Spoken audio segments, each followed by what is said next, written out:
Hojiin koo akkuma itti fufeetti jira. Kunoo ilaalaa ammoo dinnichaan qoffurachaa jira. Nagaan isiniif haa baay'atu hordoftoota chaanaalii kootii ashamaa harka fuunee akkam jirtu nagaa keessanii ani nagaadha. Baga nagaa taatanii. Barnoota guddaa keessaa warra isinii ta'u ijoollee baay'ee isaaniin beeka jechaadha.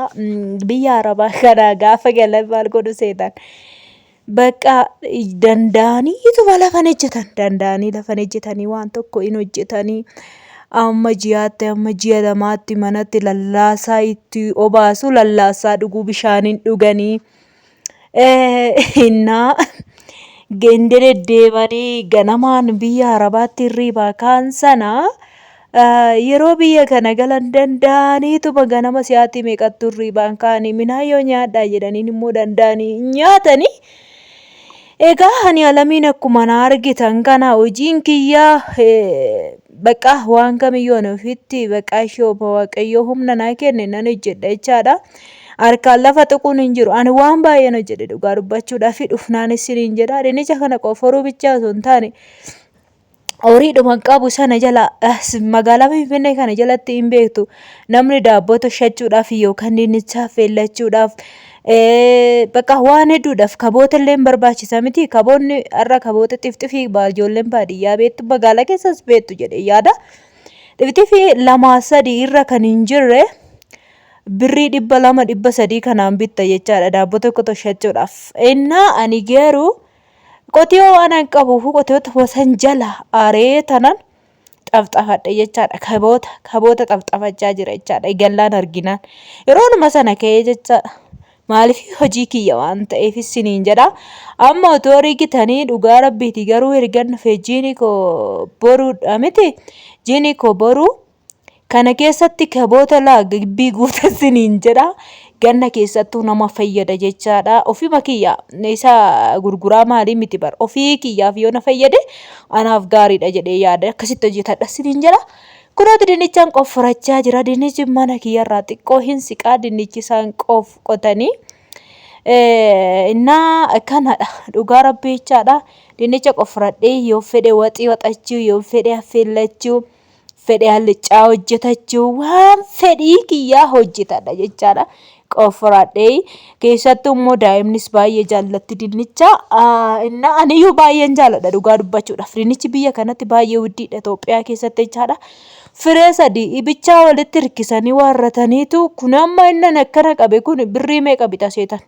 Firee 3 walitti hirkisanii birrii 20 jedhu jechaadha. Baay'ee widdiidha.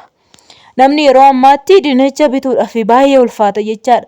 Waan kamuu bituudhaaf biyya kana keessatti hin ulfaata. Goommanni bakka ana maatii kiyya dhiisate ana qofa hin geenye firee 2 jechaadha walitti eenyu godhanii birrii 20 jedhu.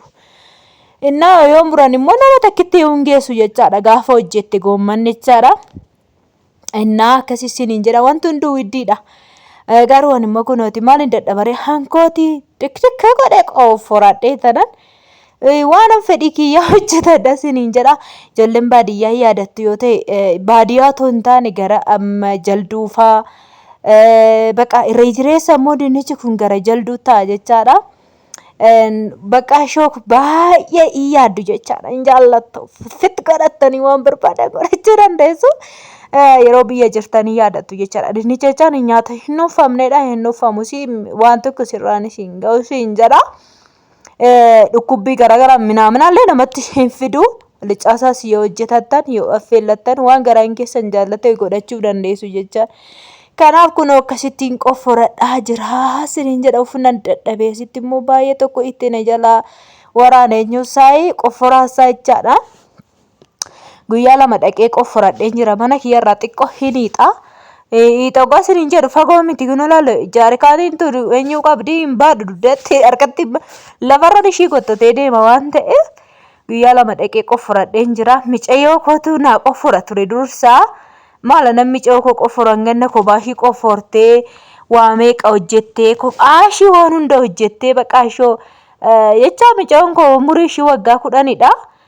Garuu immoo dhugaa godaatillee hin qabdi. Godaatii ishii hin qabdu maa inni yeroo mana barumsaa dhaqxee ganama mana barumsaa deemti hoggaachii deebite innaa shiroo daffistii bideellee nama biraa totoshaafi shiroo danfistii wayii mana qulqulleessitii algaa sirreessu ishiidha waan hundaan hojjetu ishiidha jechaadha. Shamarra bicoon kun guyyaa kaan immoo ispoortii qabdi ispoortii sana gubbaarratti immoo deemtee barate jechaadha itti ulfaata.